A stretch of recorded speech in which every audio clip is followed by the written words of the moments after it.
തമിഴ്നാട്ടിൽ വൻ കഞ്ചാവ് വേട്ട. മലയാളിയായ ലഹരി സംഘത്തലവൻ പിടിയിലായി. തിരുവനന്തപുരം ഊരമ്പ് സ്വദേശി ബ്രൂസ്ലിയാണ് പിടിയിലായത്. വാഹനത്തിൽ നിന്ന് 200 കിലോയോളം കഞ്ചാവും പിടിച്ചെടുത്തു. ഷഫീദ് റാവുത്തറുണ്ട് വിവരങ്ങളുമായി. ഷഫീദ്, ഇത് കേരളത്തിലേക്ക് കടത്തുകയായിരുന്നു ഈ കഞ്ചാവ്. എന്തൊക്കെയാണ് വിവരങ്ങൾ ഷഫീദ്?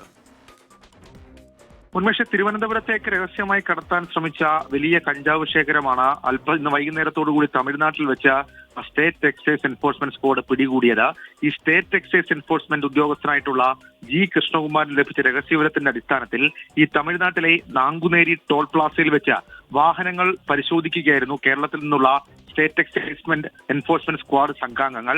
ഇതിനിടയിലാണ് 2 വാഹനങ്ങൾ മെയിൻ റോഡിൽ നിന്നും ഇങ്ങോട്ടേക്ക് വരുന്ന കാഴ്ച കണ്ടത്. തുടർന്ന് ഈ ഉദ്യോഗസ്ഥർ ഈ വാഹനത്തിന് കൈ കാണിച്ചു. അപ്പോൾ ഈ 2 വാഹനങ്ങളിൽ ഒന്ന് മെയിൻ റോഡിൽ നിന്നും വെട്ടിച്ച് ബൈ റോഡ് കയറി അപകടമാം വിധം ഓടിച്ച് രക്ഷപ്പെടാൻ ശ്രമിച്ചു. അതിനിടയിൽ ഒരു വാഹനത്തെ കീഴ്പ്പെടുത്തി. ആ വാഹനത്തിലായിരുന്നു ഈ ലഹരി സംഘത്തലവനായിട്ടുള്ള ബ്രൂസ്ലി, തിരുവനന്തപുരം ഊരമ്പ് സ്വദേശിയാണ് ഇയാൾ ഉണ്ടായിരുന്നത്.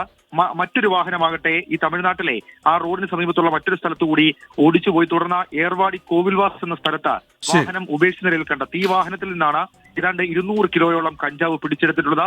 ഈ പിടിച്ചെടുത്ത കഞ്ചാവ് കേരള എക്സൈസ് സംഘം നാങ്കുനേരി പോലീസ് സ്റ്റേഷൻ കൈമാറി. ഉന്മേഷ്. ഷഫീദ് റാവുത്തറാണ് വിശദാംശങ്ങൾ നൽകിയത്.